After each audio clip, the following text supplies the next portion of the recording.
apa itu kasih, apa kekuatan kasih. Dan bulan ini kita melangkah lebih kepada kemarin kata sifatnya doang. Hari ini, bulan ini kita belajar melangkah lagi mengarah kata kerjanya. Jadi kalau kita bicara soal membangun kasih, itu artinya kita sudah melangkah bagaimana mempraktekkan yang namanya kasih itu. Bulan kemarin kita bicara kasih itu apa, kekuatan kasih itu seperti apa. Dan bulan ini kita akan bicara tentang bagaimana kita caranya membangun kasih kepada Tuhan, lebih kepada kata kerja. Ya, jadi Bapak Ibu Saudara, kasih itu sendiri adalah kata sifat, perasaan yang ada dalam diri setiap manusia pastinya. Nah, waktu ketika dibilang membangun kasih, itu artinya berubah menjadi kata kerja. Dia bergerak, tidak pasif lagi, bukan lagi hanya sekedar perasaan, tetapi dia bergerak, ada tindakannya. Membangun kasih berarti ada sesuatu yang kita buat dari kasih itu, ada sesuatu yang kita kerjakan. Dia bergerak, dia tidak diam saja, dia aktif, dia bukan pasif, tetapi dia bergerak, membangun kasih. Nah, bagaimana cara kita membangun kasih kita di hadapan Tuhan? Ada 3 poin yang saya sudah siapkan. Saya tidak akan lama-lama. Ada 3 poin yang saya sudah siapkan pagi hari ini. Yang pertama, saya ingat dua minggu kemarin waktu kita ibadah doa, Saudari Merni sempat men-sharingkan poin yang pertama ini yang akan saya sharingkan. Poin pertama adalah bagaimana cara kita membangun hubungan kasih kita dengan Tuhan supaya itu bertumbuh. Yang pertama adalah kita harus percaya bahwa Tuhan itu ada. Ini dasar yang paling penting.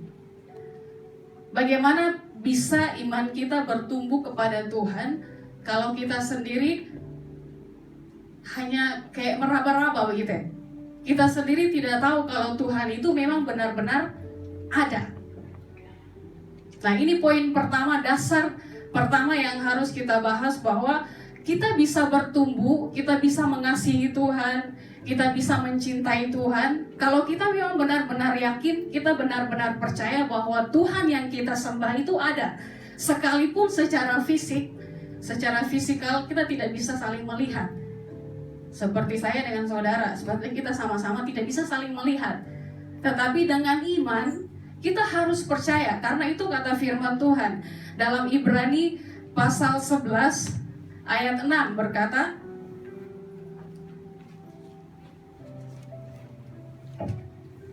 Ibrani 11 ayat 6 berkata, saya akan baca. Ibrani 11 ayat 6 berkata demikian, tetapi tanpa iman tidak mungkin orang berkenan kepada Allah. Sebab barang siapa berpaling kepada Allah, ia harus percaya bahwa Allah itu ada. Barang siapa yang berpaling kepada Allah, artinya barang siapa yang berkata saya percaya kepada Tuhan, itu dia harus percaya bahwa memang Tuhan itu ada. Tuhan yang kita sembah itu ada. Di sini pun dia ada, walaupun kita tidak lihat dia di mana begitu. Mungkin ada yang mencari-cari duduknya di mana ya, saya mau dekat dia begitu. Mungkin dia di depan, saya mau ke depan. Mungkin ada yang sedang mencari-cari Tuhan di mana, Tuhan di mana. Kita tidak akan melihat dia memang secara fisik, tetapi kita yakin bahwa Tuhan itu ada di tempat ini. Firman Tuhan berkata, siapa yang berpaling bahwa Tuhan itu ada, ia harus percaya kalau Tuhan itu ada. Ini dasar yang pertama, ini poin yang pertama. Jadi kita bisa bertumbuh kepada Tuhan waktu kita memang benar-benar percaya Tuhan itu ada. Tidak ada yang lain dasar pertamanya. Kita harus percaya dulu. Jangan sampai kita datang ibadah hanya sekedar Tuhan ada, tapi tidak benar-benar yakin bahwa memang dia ada. Hanya sekedar karena kita dengar orang khotbah, oh Tuhan itu ada, tapi dalam diri kita sendiri pun tidak punya keyakinan bahwa Tuhan itu memang ada. Ini dasar utamanya. Jadi poin pertama, bagaimana kita bisa membangun kasih kita kepada Tuhan, kita harus yakin Tuhan itu ada. Karena seperti ini, mungkinkah seseorang membangun hubungannya dengan orang lain tanpa dia tahu orangnya? Coba.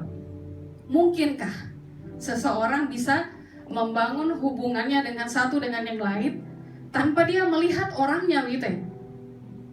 Bisakah kita bangun hubungan dengan orang tanpa kita tahu orangnya? Kita hanya meraba-raba begitu, hanya tahu, oh apa namanya, Fitri, oh iya Fitri, tapi kita tidak pernah lihat orangnya seperti apa itu Fitri, siapa itu Fitri, orangnya putih kah atau hitam gitu ya, keriting kah atau lurus kah rambutnya, kita kan udah pernah lihat gitu ya. Bagaimana bisa kita membangun hubungan satu dengan yang lain kalau kita tidak pernah lihat orangnya, kita tidak kenal orangnya, kita tidak tahu siapa orangnya? Nah, sama dengan iman kita. Kita tidak bisa mengasihi Tuhan kalau kita tidak percaya bahwa Tuhan itu memang ada. Tidak bisa. Tidak bisa kita mengasihi Tuhan. Iman kita tidak akan bertumbuh kalau kita tidak percaya bahwa memang Tuhan itu ada.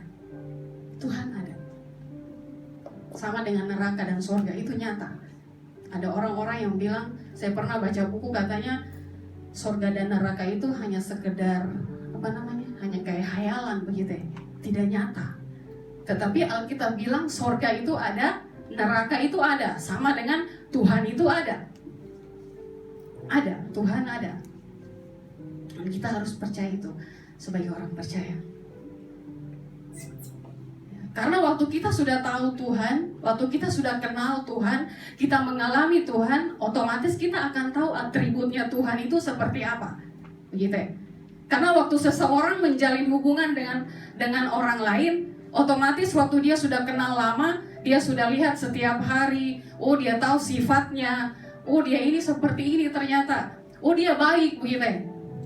Oh dia baik, dia bertanggung jawab, dia jujur, dia setia orangnya. Karena waktu kita bangun hubungan dengan orang lain, kita akan kenal dia seperti itu. Kita akan lihat, oh sifatnya dia seperti ini begitu ya. Ternyata memang dia bertanggung jawab. Walaupun ada kelemahan-kelemahannya, tetapi ada nilai-nilai yang positif yang kita bisa lihat dalam dirinya. Oh dia orang yang bertanggung jawab, memang setia, memang orangnya begitu ya. Nah kita bisa lihat, nah sama dengan Tuhan. Waktu kita benar-benar percaya Tuhan itu ada, kita akan tahu atributnya Tuhan itu seperti apa. Oh dia Tuhan Maha Kasih gitu ya. Oh ternyata Tuhan mengasihi saya gitu ya. Oh ternyata dia Bapa saya. Oh ternyata dia tempat pertolongan saya gitu ya. Waktu kita benar-benar percaya Tuhan ada, oh dia tempat saya berlindung, saya bisa berlari sama dia gitu ya. Oh saya aman kalau ada di tengah-tengah ada di dekat dia gitu ya. Oh Tuhan yang benar-benar sayang sama saya. Walaupun seperti firman Tuhan bilang orang tua saya membuang saya, ya Tuhan ada buat saya. Ternyata Tuhan peduli sama saya. Nah kita akan tahu atributnya Tuhan. Banyak atributnya Tuhan. Oh dia berkuasa memang. Oh dia maha adil begitu ya. Nah waktu kita benar-benar percaya Tuhan ada, kita akan tahu semua atribut dalam dirinya Tuhan kita akan kenal. Karena kita sudah alami Tuhan. Karena kita percaya Tuhan itu benar-benar ada. Sama dengan hubungan orang dengan orang lain. Waktu kita mengenal dia lebih dalam, kita akan tahu dia. Oh ternyata sifatnya begini dia. Oh ternyata sifatnya seperti ini. Kelemahannya di sini. Nah sama, waktu kita lebih dalam mengenal Tuhan, kita akan tahu Tuhan itu siapa. Atributnya akan nyata buat kita.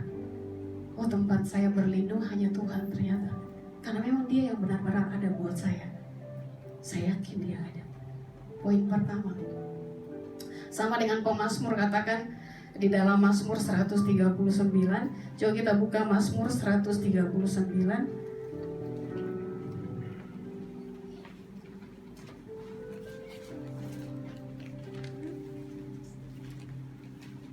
Mazmur 139. Dia bilang seperti ini di ayat 7. Kemana aku dapat pergi menjauhi rohmu? Kemana aku dapat lari dari hadapanmu? Jika aku mendaki ke langit, engkau di sana. jika aku menaruh tempat tidurku di dunia orang mati, di situ pun engkau, dia bilang. Dia bilang lagi, jika aku terbang dengan sayap fajar dan membuat kediaman di ujung laut, juga di sana tanganmu akan menuntun aku dan tangan kananmu memegang aku. Artinya bahwa Tuhan itu maha hadir, dan memang kita harus percaya Dia maha hadir di setiap hidup kita. Dalam setiap aktivitas hidup kita, Dia memang maha hadir. Dia hadir, bukan hanya di gereja ini, di ruangan ini Dia hadir. Tapi waktu kita bekerja, waktu kita berjalan, waktu kita berlari, waktu kita berdiri, melakukan segala aktivitas apapun, Tuhan memang ada di sana. Tuhan ada di sana. Makanya dasar utama dalam untuk membangun kasih kita kepada Tuhan adalah percaya Tuhan itu ada di situ. Sehingga apapun yang kita buat, itu berdasarkan kita mengasihi Tuhan. Karena saya yakin Tuhan ada lihat saya di situ. Jadi tidak ada alasan untuk saya berbohong begitu ya. Tidak ada alasan untuk saya tidak jujur. Karena ternyata Tuhan ada di situ.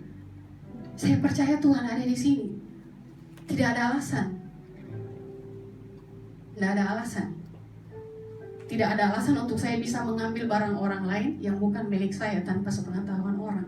Karena saya memang yakin Tuhan ada di situ. Tuhan ada bersama-sama dengan saya. Seperti yang dikatakan Immanuel, Tuhan beserta kita. Kata beserta itu artinya Dia selalu ada bersama-sama dengan kita. Dia selalu berjalan berdampingan. Dia menyertai kita. Itu beserta.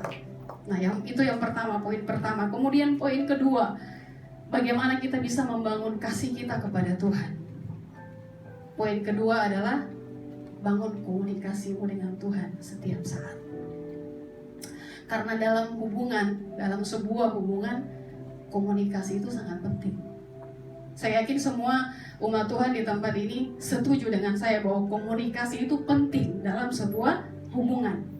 Sangat-sangat penting. Komunikasi itu penting. Nah, kalau poin pertama tadi sudah lulus buat kita semua, otomatis poin kedua itu secara otomatis gampang untuk kita buat. Kenapa saya bilang gampang? Karena waktu saya sudah benar-benar percaya Tuhan ada, waktu saya sudah mengalami Tuhan ada, dan saya akan dengan secara gampang melakukan yang namanya komunikasi dengan Dia setiap hari. Itu akan mudah. Kalau saya memang benar-benar percaya tadi sudah ada, Tuhan itu ada, saya akan gampang berkomunikasi dengan Dia. Membangun komunikasi dengan Tuhan akan mudah. Waktu saya benar-benar percaya Tuhan itu benar ada. Komunikasi kita dengan Tuhan akan mudah. Kenapa saya bilang akan mudah? Karena kita sudah tahu tadi atributnya Dia. Kita sudah tahu tadi atributnya Dia. Jadi kita akan selalu berkomunikasi dengan Tuhan. Dalam segala situasi kita akan mudah berkomunikasi dengan Tuhan. Karena atributnya Tuhan saya sudah tahu. Saya sudah kenal. Saya sudah tangkap, oh Tuhan punya atribut ini seperti ini. Jadi waktu saya mengalami sesuatu atau waktu saya ingin melakukan sesuatu, komunikasi dengan Tuhan itu penting. Saya akhir-akhir ini rajin nonton ada konten YouTube. Ada konten YouTube-nya artis-artis. Tapi bagi saya itu memberkati saya.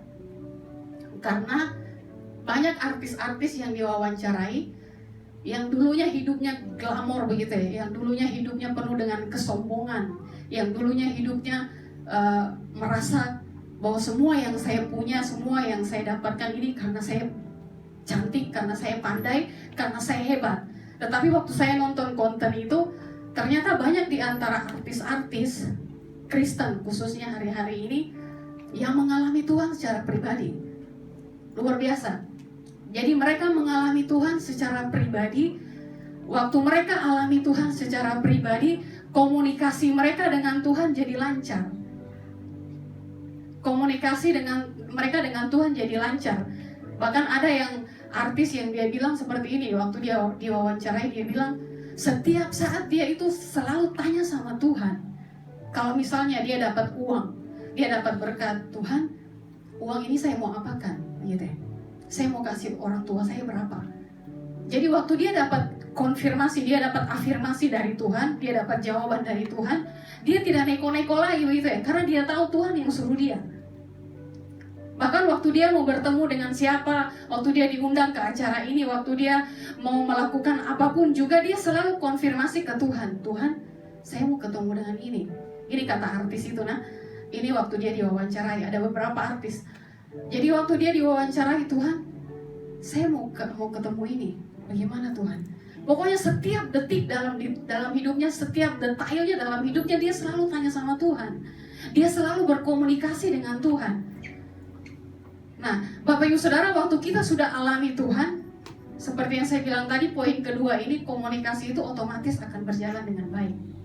Jadi komunikasi kita dengan Tuhan otomatis akan bagus.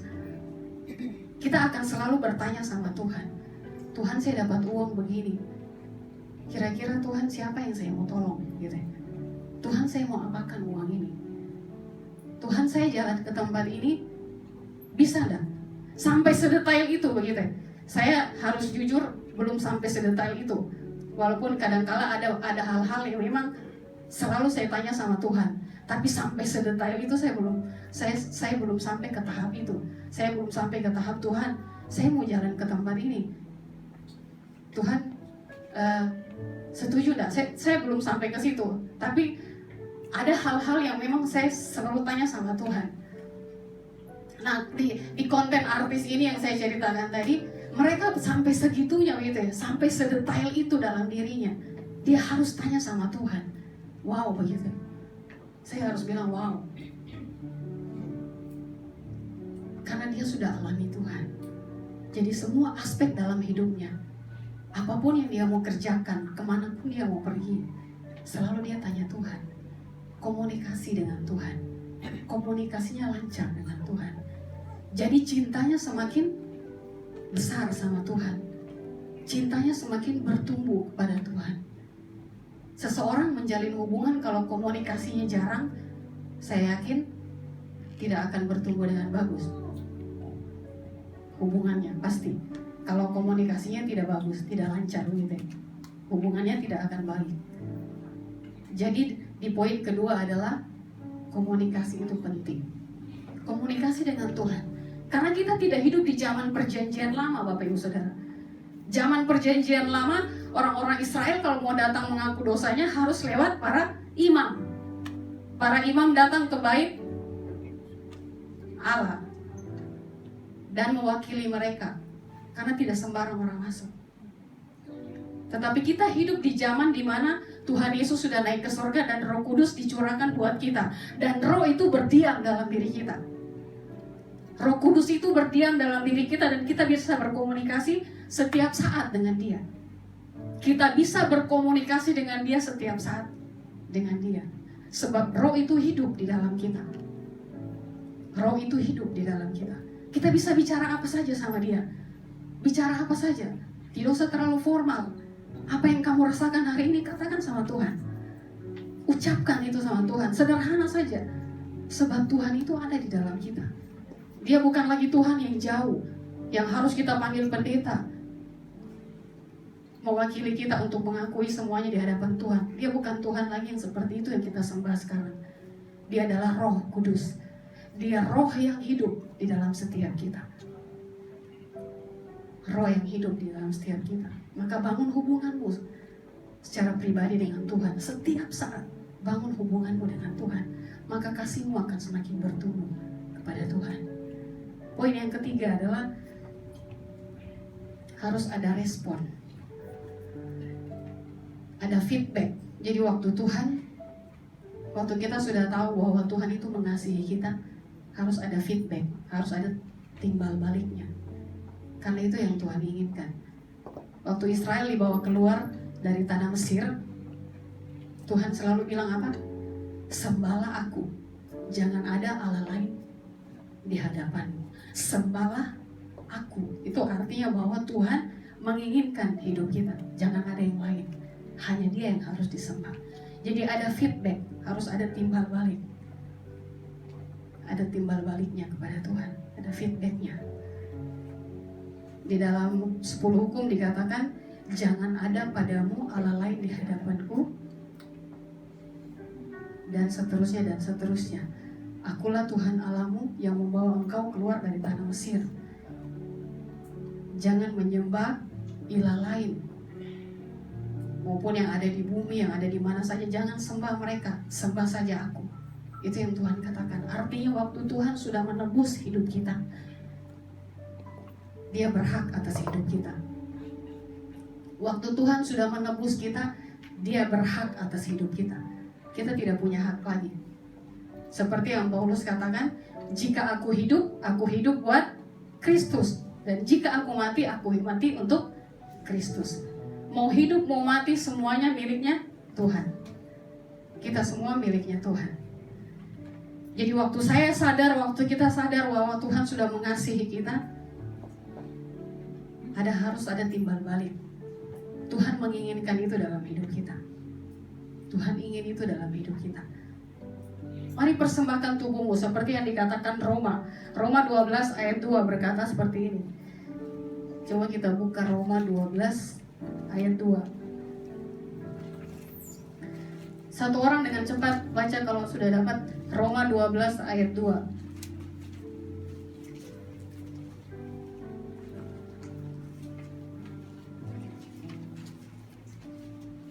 Ada yang sudah dapat? Roma pasal 12 ayat 2. Janganlah kamu menjadi serupa dengan dunia ini, tapi berubahlah oleh pembaharuan budimu, sehingga kamu dapat membedakan mana kehendak Allah, apa yang baik dan berkenan kepada Allah dan yang sempurna. Jadi jangan serupa dengan dunia ini. Jangan serupa dengan dunia ini. Saya kayaknya salah ayat. Ada ayat yang bilang begini, persembahkanlah tubuhmu sebagai persembahan yang hidup, yang berkenan kepada Tuhan. Itu ayat yang harusnya saya cari tadi. Jadi dia bilang, persembahkanlah tubuhmu sebagai persembahan yang hidup, yang berkenan kepada Tuhan. Jadi waktu Tuhan sudah mengasihi kita, otomatis Dia menginginkan hidup kita, tubuh kita. Otomatis Dia menginginkan hidup kita. Jadi Bapak Ibu Saudara, Roma 12 ayat 1 ya. Roma 12 ayat 1. Coba saya baca dulu. Karena itu saudara-saudara, demi kemurahan Allah aku menasihatkan kamu supaya kamu mempersembahkan tubuhmu sebagai persembahan yang hidup, yang kudus dan yang berkenan kepada Allah. Persembahkanlah tubuhmu sebagai persembahan yang hidup. Yang hidup artinya kita ini hidup bisa bergerak, apa saja yang kita buat. Seperti yang di poin kedua tadi, kita harus komunikasikan dengan Tuhan. Karena hidupmu itu bukanlah milik kamu lagi. Karena hidup saya ini bukanlah milik saya lagi. Jadi apapun yang saya harus buat, apapun yang saya harus lakukan, apapun yang ada dalam diri saya, mau materi, mau apa saja, saya harus selalu komunikasi dengan Tuhan. Karena diri saya bukan lagi milik saya. Ada feedbacknya. Saya harus mempersembahkan hidup saya kepada Tuhan. Maka cinta saya bisa bertumbuh kepada Tuhan. Kasih saya bisa bertumbuh kepada Tuhan. Jadi umat Tuhan yang dikasihi Tuhan, ini 3 poin yang saya bisa bagikan pagi hari ini. Mari periksa hidup kita. Benar enggak kita sudah yakin Tuhan itu benar ada? Atau hanya sekedar rutinitas? Karena kalau kita tidak percaya Tuhan itu ada, kita waktu bernyanyi hanya sekedar mengeluarkan yang namanya bunyi. Begitu. Karena kita tidak benar-benar yakin Tuhan ada. Akhirnya waktu kita nyanyi hanya sekedar berbunyi saja begitu ya. Tidak ada nyawa dalam pujian itu yang kita naikkan. Tidak ada nyawa, begitu ya. Akhirnya kita tidak benar-benar merasakan namanya kehadiran Tuhan lewat pujian, penyembahan. Karena kita tidak benar-benar yakin ada Tuhan. Kalau saya tidak benar-benar yakin ada Tuhan, saya seperti hampa gitu ya. Kayak hambar. Makanan itu kalau tidak ada garamnya, walaupun kelihatannya bagus, diriasnya, ditatanya dengan bagus, mungkin ikannya besar, ikannya mungkin kelihatan enak waktu dilihat, tapi waktu tidak ada garamnya hambar begitu. Nah, waktu saya menjadi orang percaya tapi tidak benar-benar yakin bahwa Tuhan itu ada, iman kita hambar gitu. Saya hanya sekedar datang ke gereja, iya ikut nyanyi. Waktu disuruh tepuk tangan, ikut tepuk tangan. Disuruh angkat tangan, ikut angkat tangan begitu. Waktu dibilang amin, ikut kata amin. Waktu orang lain lakukan ini, saya ikut lakukan. Hanya sekedar ikut-ikutan. Tapi tidak benar-benar menyadari bahwa oh karena Tuhan ada, jadi saya lakukan ini untuk Tuhan. Begitu. Kayak tidak ada sesuatu di dalamnya. Hambar begitu. Makanan kalau hambar tidak enak. Jadi Bapak Ibu Saudara, mari periksa hidup kita. Benar enggak Tuhan yang kita sembah itu hidup di dalam kita? Benar enggak kita percaya Tuhan itu ada? Jangan sampai kita hanya sekedar duduk di gereja ini, tapi tidak benar-benar yakin ada Tuhan di tempat ini. Mari kita berdoa. Tuhan, kami percaya pagi hari ini apa yang kami sudah dengar itu adalah Tuhan yang berbicara kepada setiap kami. Kami terbatas Tuhan, hamba-Mu menyampaikan terbatas, tapi hamba percaya Roh Kudus yang hidup di dalam kami yang akan menyempurnakan